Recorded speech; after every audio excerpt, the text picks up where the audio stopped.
So first, thank you so much for the opportunity. It's very timely, and really appreciate just making the time available. And I'd say there are two things about sort of the story I want to be able to share with you this evening. One is probably much of what you've heard has been sort of at the national level, where it really is true that public media, after close to 60 years, ever since the Public Broadcasting Act of 1967, really has been built across the country as a public good. And it really did get caught up in a national culture wars issue where, just as we heard from the letter, you can find little things, just weave them into a story and just sound like public media is out to destroy the country. And it's very unfortunate. And the loss all across the country, I think, is considerable. But I don't think it will be a loss, because I know that there are stations all around the country. There are 544 entities across the country that run public radio and TV stations. Many of them, like High Plains Public Radio, run multiple stations, but 544 entities. And the thing to remember about all of them is they, NPR, PBS, CPB, none of them ever started a station. Stations were started by local groups. In many cases, universities, in some cases, state governments, and in the case of High Plains Public Radio, a nonprofit, just like any nonprofit, set up to establish a public good within a community, and in our case, within a region. So what I'd like to do today is really take the national story and bring it down to local, in the case of High Plains Public Radio, and also put it into context of kind of the question is, well, where does public media go from here? We've actually been thinking about that for the last couple of years, even without defunding in mind, although knowing that's always a possibility, but more in terms of where do we need to take the service, given all the changes that have happened in media, given the fact that individuals get so much of their news from sources other than broadcast, whether it's from social media or from websites or newsletters. And how do we do more of our mission in terms of providing regional news and information? Programs like Jenny's on the music side and on the interview side, but also news stories. And how do we do more of that? Because I think the biggest frustration I've always felt, and I think the staff always feels, is there's so much interest in doing stories or doing interviews or producing local programming, and we've just lacked the resources to do it. So I'm going to walk through what we're planning to do going forward. And it's a story not just of getting by, but a story that we see a real opportunity to actually create I don't want to say a new, but a service which really meets the original mission of High Plains Public Radio when we incorporated in 1975 was the first corporation. For $50 you can start a nonprofit. So it was an easy thing to do. But really in terms of, creating, and it didn't even say public radio in the original Articles of Incorporation. It said electronic media to create virtual community across the High Plains region to serve the civic, educational, artistic, and cultural needs of individuals and communities and to strengthen those communities. So I'm going to share the story about what has happened, so we're clear about that, how we plan to bridge, and then how we plan to move forward. So it really would be in 4 parts. The past few weeks we've been doing a lot of just assessing what does it mean at the local level, making adjustments and alignments and thinking about, what could be the implications of this funding cut if we didn't do anything, basically just absorb the cuts, cut programming and the like. Talk about bridging, how do we cover the loss of 2 years of CPB funding? I'll go into details on each of these. The opportunity we have actually, the good news is we have a great new opportunity and some new funding to really build our regional news and information service. And then ultimately to realize what I think of as the next generation of public media service. It's like, you can't stay still. The media environment has changed so much. There are so many individuals that we don't reach who I think would genuinely be interested in the content that we really, whether or not CPB defunding happened, we really need to rethink what public radio is more in public media terms. So let me just talk about what has happened, just to recap. Some of this will be familiar, but maybe just some points to make. It was $1.1 billion, which was rescinded, and this was funding which is already appropriated. It was actually sitting in the Treasury waiting to be released. So we. Stand a little closer to the mic. Oh, I'm sorry. Thank you. Good. It always feels odd in a group to have a mic in front of you. It's okay when you're broadcasting, but it's different in this case. But so the fact that it was rescission was really, really important because it also took away that second point. CPB, the way it's set up, it was advance funded. The whole idea was appropriate the money 2 years in advance to avoid these sort of political situations, as well as avoid, a sudden pullback and a disruption to the system. So that principle was also broken by taking money back. I mean, it would have been one thing if they said no future funding. There would have been 2 years of funding in which to make adjustments and the like. So that was lost. CPB is shutting down. I work with CPB on some other grant programs, and staff has been laid off or will be laid off by the end of September. A few staff will stay on through the end of the year. And it means that all the support services that they provide stations, which I'll go into in a little detail, are also gone, which is just kind of a shocking thing to realize, that it just suddenly won't exist after close to 60 years of building and supporting local stations across the country. As I mentioned, 544 entities being affected, so there are 544 groups like High Plains Public Radio who are all trying to figure out what comes next. And the effect is immediate. This goes back to the advance funding. These are funds that we were, fully counting on becoming available October 1 over the next couple of years. So that's what's happened. So in terms of dollars and cents, what does it mean to High Plains Public Radio? First, it's the loss of 2 years of annual operating grants. We get community service grants, which are funding which is largely unrestricted. I mean, it's the best sort of funding. And we've used that really to make a difference, to be able to do local programming, maintain service of transmitters in areas that are really pretty remote, and, from a purely rational point of view, you'd say too few people, too many miles of highway without enough cars on them to bother with.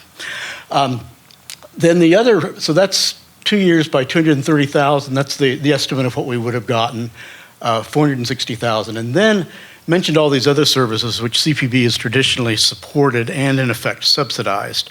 So the satellite system by which we get programming from around the world and then distribute it to our 18 stations. There's that infrastructure.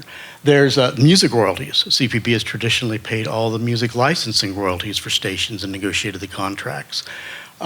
Digital services like our website, software, and things like that. Anyway, our best estimate of the loss of those services and the cost it will cost us to maintain them, around $45,000 a year. A lot of that's to be sorted out. But that's the dollars and cents of it. So it comes to about $550,000 gap, which is about 15% of our budget. Across the country, some stations, it's 4 or 5% of the budget if it's a large urban station. Public TV has always relied on it more. In some cases, stations are 40, 50, even 90% reliant on CPB funding. So there really is a truly existential. So we're kind of in between. It's a substantial amount of money. It's not at the extreme, say if you're a station in Alaska or something, or on a tribal reservation. So I won't go into the details on this, just by way of saying we really have been looking these last few weeks of what would happen if we just had to cut services to cover the gap. What would it look like to pull together a campaign to raise the money? How do we work with national organizations, particularly NPR, to maintain all those services that CPB had been doing? Because that's immediate. I mean, who's going to run these things come October 1? So there's a lot of work going on in that regard. And I would say, just in case you're wondering, stations have been working together really well. In some ways, it's kind of one of the unifying events of realizing that it really is a system. We're in it together. We've all got different circumstances, but I think that's been a lot of positive energy that way. And I speak mainly on the public radio side. I don't know the public TV side as well, but I think the same sort of dynamic is going on.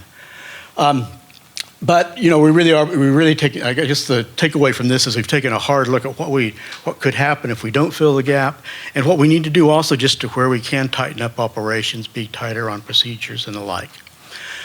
And also, what would a campaign look like, and do we think we could do it?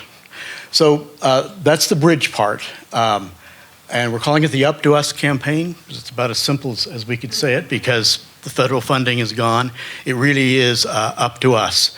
And it's always been true. I mean, it's 15% of the budget, but about the other 80% has always come from us, in effect. We get a little bit of money, it used to be more, from the state of Kansas. Don't know how long that will last, but that's kind of where the other piece has been. So 80% basically from you all and from individuals across the High Plains and businesses, and then 15% from CPB. So we are going to do a special campaign to work to raise the $550,000 over the next 4 months between now and the end of the year. A lot of that will rely on major donors. Also, and we've already had a good outpouring of this. Individuals who are already sustainers, some of you may be, $10 a month, just going to $20 or $30 a month to increase it, encouraging new members to join.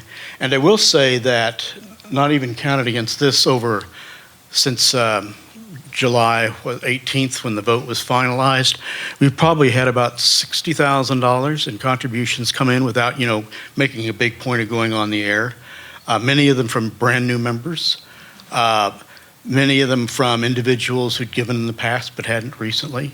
And actually quite a number of them from outside the area. Individuals who either have ties to the High Plains, maybe they listen digitally, or just individuals concerned about rural stations. Some of these members are just saying, I want to support you because I know you're serving a rural area, and larger urban areas may be able to take care of themselves, but this is going to be really important. So anyway, you'll be hearing more about this. As I said, we're going to officially launch this September 1st and make a focused effort. And of course, it's doing this while raising our regular annual operating fund. So it really is, this is sort of the extra push we're going to need, really kind of the digging deeper campaign. And we'll be taking pledges for over the next 2 years. One reason we decided to do it, as a campaign, although it's very challenging, is so that this didn't string out, right? Because, trying to do it incrementally, it preoccupies staff, board, volunteers. It's almost like, get it done, prove it can happen, so we can get on with providing the service, which is the approach we've taken. I can go on and on about different strategies that stations have taken, and I will be glad to take questions at the end on, about what we're doing or what's going on in the system. But, so that really is, we have had 45 years of operating support. We got our first grant 45 years ago. It was $20,000. And at a time when we were there in that one-house school in Pierceville, we had lots of volunteers, lots of donated materials, and very little cash. And it really made a difference. And it's made a difference. I always think about it as kind of the critical margin we needed to make everything work and to provide, particularly the local programming and the service across a wide area, no matter how rural the population. But so now it's up to us to be able to continue that service without the CPB support. And I do believe it is possible. A huge challenge. We've never faced a challenge of this sort before. But here's the good news. It's not just about, we need $550,000 to go from point A to point A, kind of back where we were. We've been very fortunate, and over the last year, we've really been thinking about, as I mentioned, how can we really expand our regional news and information programming? And that really requires some kind of a different model in terms of how we would do it, and funding. And there have been any number of national organizations, the American Journalism Project, Press Forward is mentioned here, who have been very concerned about the loss of local news and information, the loss of journalists. On the other hand, in a rural area like ours, and I realize, Amarillo is sort of the exception, but I think you can all identify with the wider region of what's the right model in an area where you just don't have the population and you've got so many communities to cover that you can do it. And the idea is to develop, and I won't spend much time here, but just to generally describe, a whole new model basically based upon very small staff, but a very wide contributors network. Individuals in different communities around the region, different organizations, contributing content that's happening in their community that may be of interest in the community down the road. Individuals who are experts on rural health care or on the Ogallala Aquifer who can regularly do stories about issues that are region-wide concern. So it's a very flexible and expandable model. And actually, we were able to convince Press Forward and earned a grant of $750,000 for the next 3 years to start building this service. Just as you note there were 560 applications, 22 grants. So I think part of the case we made was, if anywhere, in terms of a rural conservative area, there's a need to build a model for public media that is sustainable, that is very, in our case, regionally focused, but draws on local communities. We're the place to do it. So it's kind of, it's almost like a lot of national anxiety about rural areas and rural media, loss of journalism. So how you're actually going to do it. And we put together this plan, and they bought into it. So the good news is we've got funding which can bridge us over, which can help us build while we are bridging. Now, we can't use any of this money to cover that gap, but the idea is we build a service which reaches a wider audience, has a larger funding base going forward, so we can sustain it. Not just what we're calling the High Plains Civic Media Network. That's kind of the working title anyway. But I think civic kind of captures the spirit of it. Public's always been a little confusing, so it may very well be the term we would use going forward. Maybe I'll just pause there because it's a lot of information. If just any questions at this point, I just got another slide or two, but just in terms of the opportunity we've got in front of us. Well, yes. Is there some Good.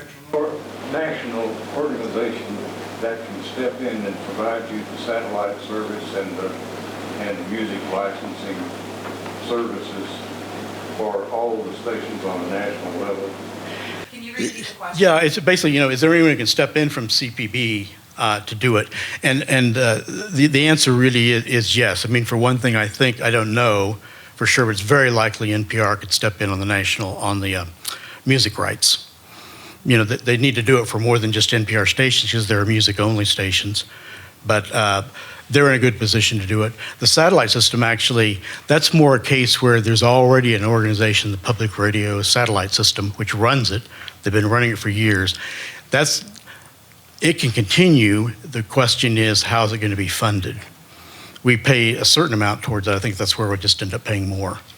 So I think all these infrastructure issues we'll be able to work our way through. Part of it is just a very tight time frame to do it, but everyone's really working on that. So I think we'll see that continuity. At least bridge things again for the next year or two. Yeah, other questions? Is there any hope that some of the funding is restored in the upcoming budget cycle? I mean, short of a continuing resolution or something, and are efforts being made to that end? Yeah, the continuing resolution, I won't get into that, but there is some possibility, but I don't think it's anything we can count on. One of the, and just to give you a sense of how it played out, within our whole area, there's one senator, Senator Moran from Kansas, who's traditionally been a very strong supporter of public media. And as a listener when he's in the district, and as with senators, it's very hard to get a forum, but I actually managed to get invited to the Rotary Club meeting in Sharon Springs, Kansas, population 750, 9 members, but one of them is on the board. I happened to be passing through town, and you get invited to the Rotary, and actually it was a really good occasion because I think he was. You never know, but I think he was very straightforward, saying, he's obviously a conservative Republican. He's from Kansas. But I always think about the older school. And it basically was, you got to be able to stay in the game. His priorities were rural health care, and particularly the foreign aid, and particularly food for peace. And it was just a matter of that kind of being a higher priority. I think there is some possibility for some continued funding. It wouldn't revive CPB, but it would probably go directly to stations, maybe for local programming, but I still think that chance is slim. Just because there's so much else going on. But there are any number of senators who I think, and I wanted to make this point, because obviously you've heard us on the air for months now talking about it. on one hand, you can say, well, the message didn't get through, rescission happened. On the other hand, I do think, and I heard it from Senator Moran, that message of this is not about some evil national organization. It's about local stations. And that's what you're defunding. And I think that message got through to a lot of senators. So I think there's some sentiment that damage was done that was sort of unintended, or you got caught up in the national agenda and didn't think through what the local was, or even understood how the money flowed. So I guess the short answer is some chance, but it's nothing we can count on or wait for that matter. Yes? Well, the loss of public funding releases from some of the rules that we have to follow to qualify for public funding. In other words, would we expect more advertising? That actually has to go to the point about those are all FCC rules. And that's the other threat, what the FCC could be doing, because it's got part of the Project 25 agenda too. And already they started an investigation. Usually the FCC will start an inquiry because you all file a complaint, right? In this case, they did it on their own about NPR, PBS, and stations, and the underwriting credits that they run now, the ones you hear on the air. And I will say NPR and stations are very good about following the FCC rules, but they've launched this investigation. So I don't think it'd be a matter of changing that so much. I forget where I was going to head with that, but there are other threats on the FCC side. For example, we don't pay regulatory fees. Well, that'd be one more way to do it. I feel like Sorry, I asked. No, that's it. But well, whatever your original question was, it triggered something else in my mind which I've forgotten. But maybe we'll get to it. But Advertising. the advertising, yeah. I mean, I actually think that maintaining the non-commercial nature is an important part, and being respectful of that. We try to stay conservative on it, and I think it's one of the distinguishing characteristics. So, even if the opportunities arose, I think it'd be a tricky and potentially treacherous path. I mean, I think there are more things we can do on the digital side in terms of income and the like, where the restrictions don't apply. But because I'd say that the distinguishing thing, staying non-commercial, and as I'm sure all of you experience every day, more and more good news sites looking for subscriptions or fees to see all the content. So remaining free is a really important part of it in all regards, and increasingly so. I mean, you're probably getting the messages from CNN. This content is now behind a paywall, and it's the same. You're just going to see more and more of that. So I mean, I think that's where it really is, in the very traditional sense, a public good, available to all. Yes. Can you speak to the contributor network development coordination part? Yeah. Repeat that question so you have Yeah, you're talking NPR's contributor network? or what you are. Oh, the contributor network, this one, yeah.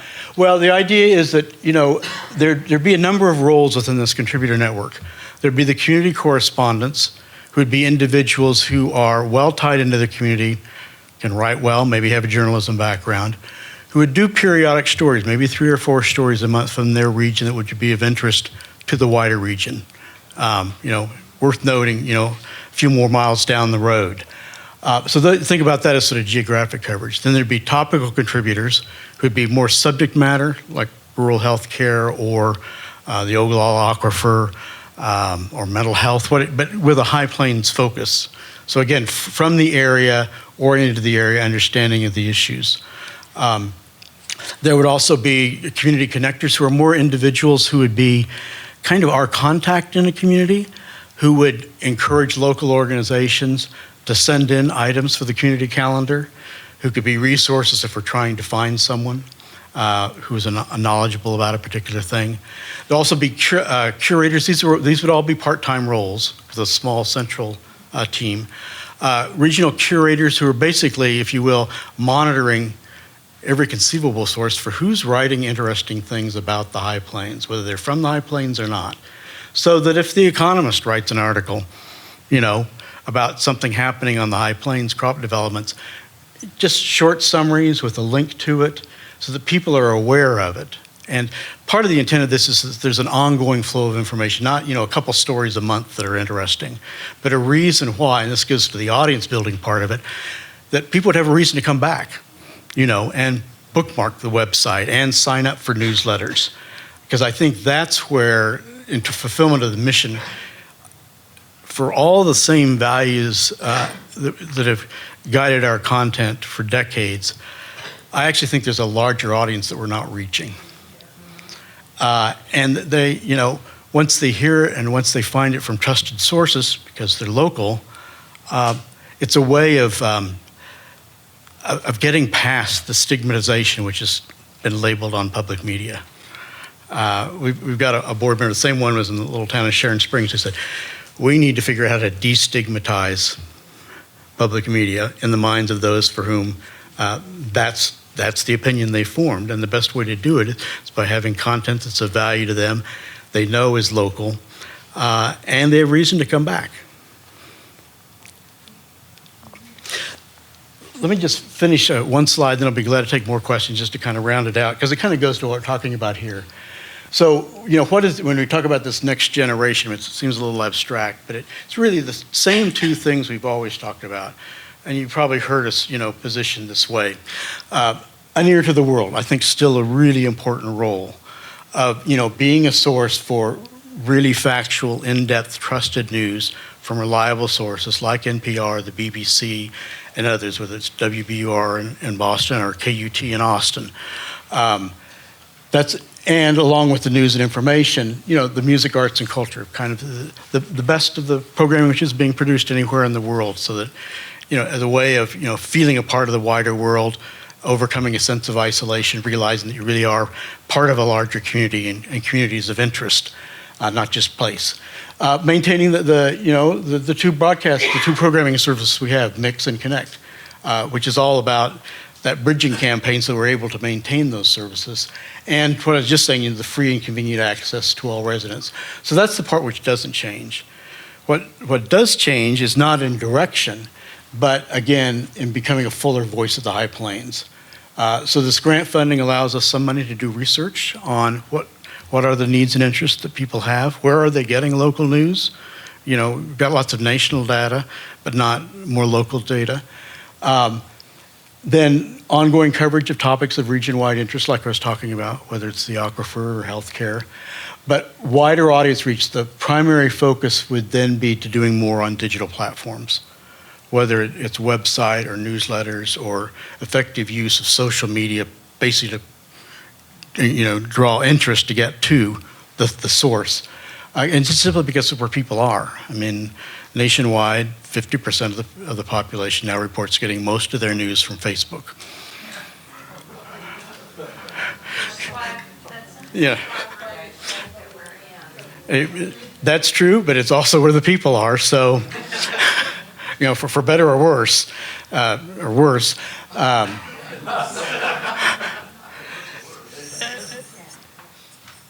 And I think there's also much more we can do just in terms of the audience engagement. I mean, Jenny does a great job of that on High Plains Morning every weekday morning. But there are many more opportunities to really have the back and forth with audiences, and they're contributing content as well. Also, a lot of this has to do with just greater, which is something I hadn't talked about, just having the resources to have greater coverage and promotion of the programs and events of other community groups across the region.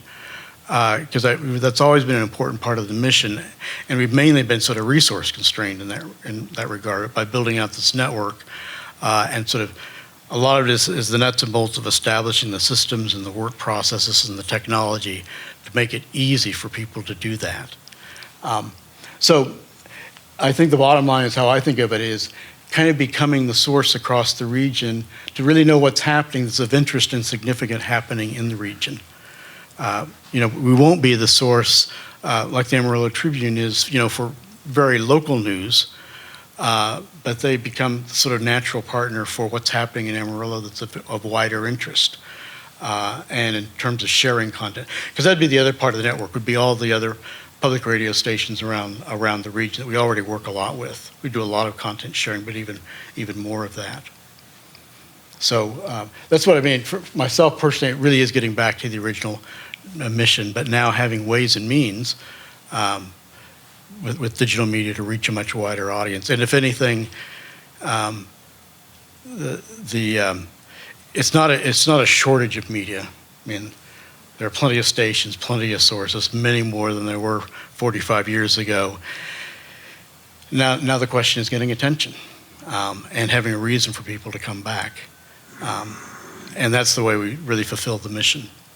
It was easier when there was just broadcasting. So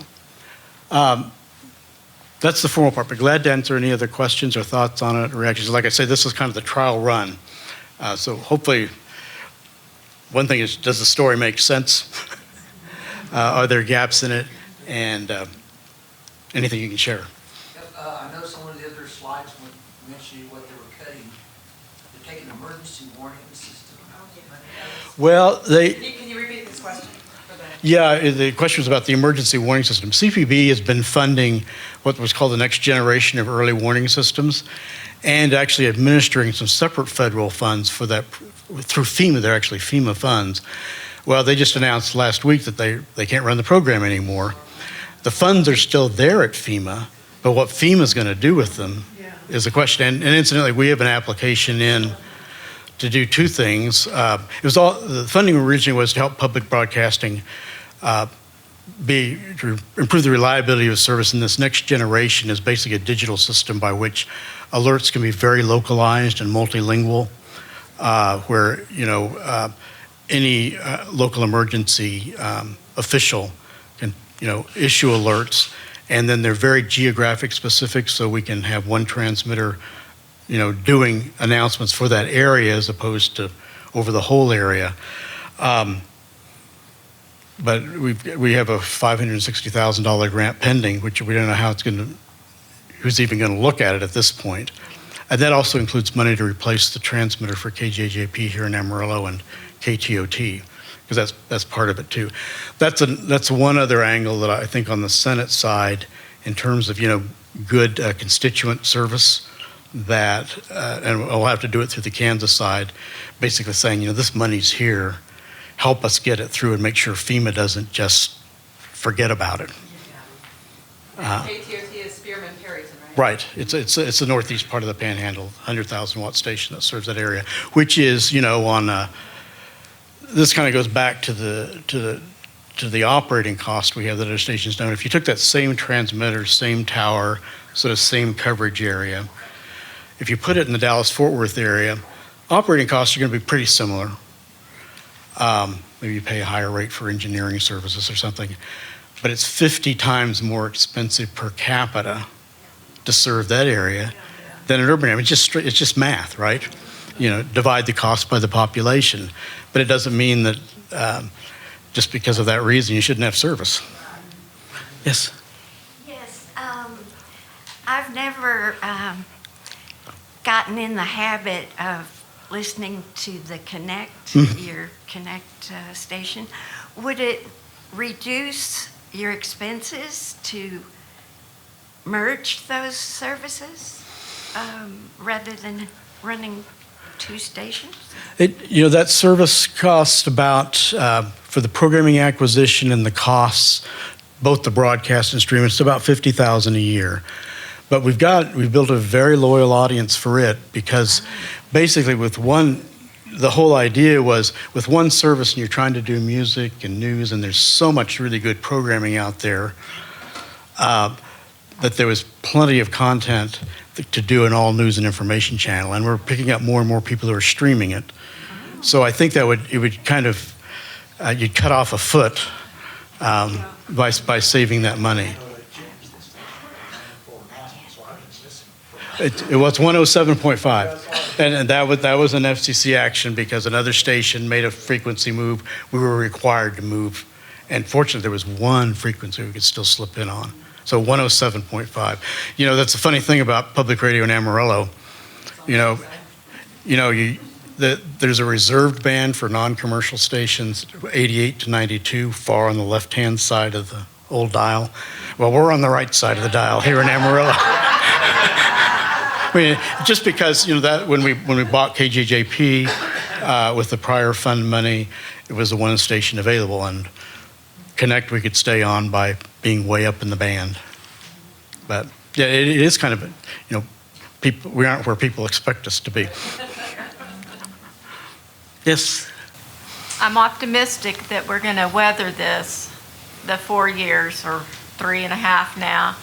And I just wonder what will happen after, and hopefully with the good Lord's graces that we'll have this administration out, and then what will happen? How will things be reorganized as far as NPR and HPPR?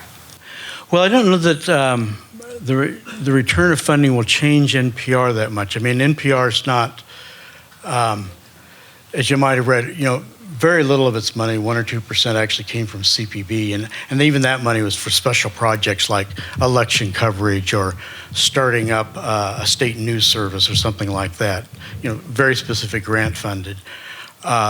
About a third of their income comes from the stations, the fees we pay. About a third of it is their own underwriting income. And they get a lot of I call it major donor and foundation philanthropic support. Also have a decent sized endowment. So I think if funding came back, I guess who knows what form it might be in. It'd be a shame to have to restart all these things, but I'm hoping that we will, with this sort of work doing, come out of the next 4 years as a stronger system, in which case any federal support can just improve the service further and provide the extra margin to be able to maintain service. But I think it'll vary a lot by station to station, just in terms of what their circumstances are. And the other I always think about one of our advantages is, for better or worse, we're an independent nonprofit. There's no other institutional agenda that we have to answer to. We're only here for one reason, is to provide service. There are any number of stations they're university licensees. Now the university is wondering, well, do we really want to be in this business or not? You're also seeing, and I wouldn't be surprised, KCUR in Kansas City, who we work with a lot, through the Kansas News Service and the like, and they serve as NPR's regional hub. They're licensed right now to the University of Missouri, KC. They are in the process of becoming an independent nonprofit licensee for that very reason, to have their independence, and realizing they've got the community support to do that. So they're in the process of doing that and building new studios. And I've always thought that was there's some stations with really good university relations, and I think they're very solid, like KUOW in Seattle. But I've always believed that, being part of an organization which has only one reason for being in terms of serving gives you advantages. You're at higher risk, but you're also kind of more in control of your own destiny. Okay, I got two really short, quick ones. The first one is, when are we launching your TikTok? And the second one, since we have to meet them where they are, the second one is, what can the people in this room that care about the future of public media, what can they do? We've heard that we've got this plan that's going to be coming. We will surely be talking more about that. What can they do right now in their communities with their networks to support what needs to be happening right now? Well, to the first question, don't have a date, but I mean, part of the reality of the media environment, whether it's TikTok or otherwise, short form video is a really important way of communicating now, no matter what platform you're using. And I think that's part of the skills and ability we needed to develop. To the second point, I did forget one slide. So that was a good cue up. I'd almost forgotten it. I didn't know I had it. We will be launching this campaign. So the ability you're able to make an extra contribution, whether it's over a period of time, whether it's increasing your sustaining membership, is really the immediate thing, because we need to get past this. But the other thing would be kind of the usual things you hear from us is really encouraging anyone you know who does listen or know about it to actually become a member. Because it's always surprising how many individuals you hear from. I've been listening for years, right, and just never got to it, right? It wasn't a conscious decision one way or the other, just hadn't gotten to it. And I think that's part of the response we've seen in terms of new memberships already coming in without a lot of prompting. The other thing is, and we've had some help already in this regard, is if you have a business or know of a business that you've got a good working relationship with, opening the door for us. Sometimes it's very hard to get sponsorship when it's kind of a real cold call, as Ruth Ellen can tell you. And having introductions can really help. So all those things will really help because we really do need to get through the bridging part. As I say, it really is up to us. So that would be the most immediate thing. And stay tuned. We try to be, one thing we try to do is, some stations have a philosophy of, don't tell people any more than they need to know about the operation.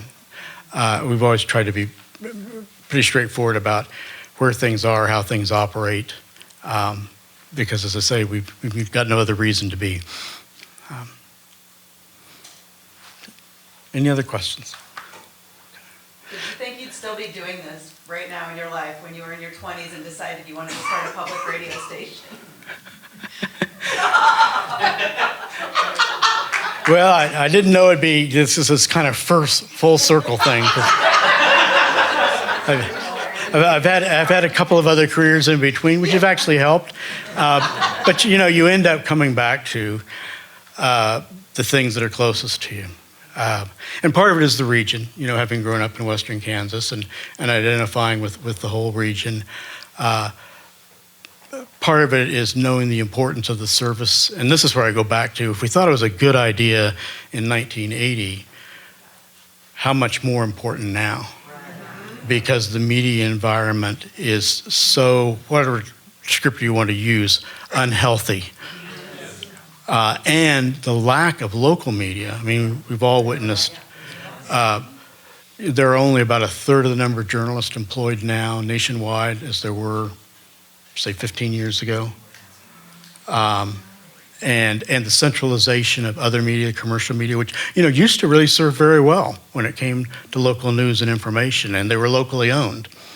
Now the local ownership is gone. It's all a play to bleed the cash you can. Anyway, it's a very, the importance has only grown.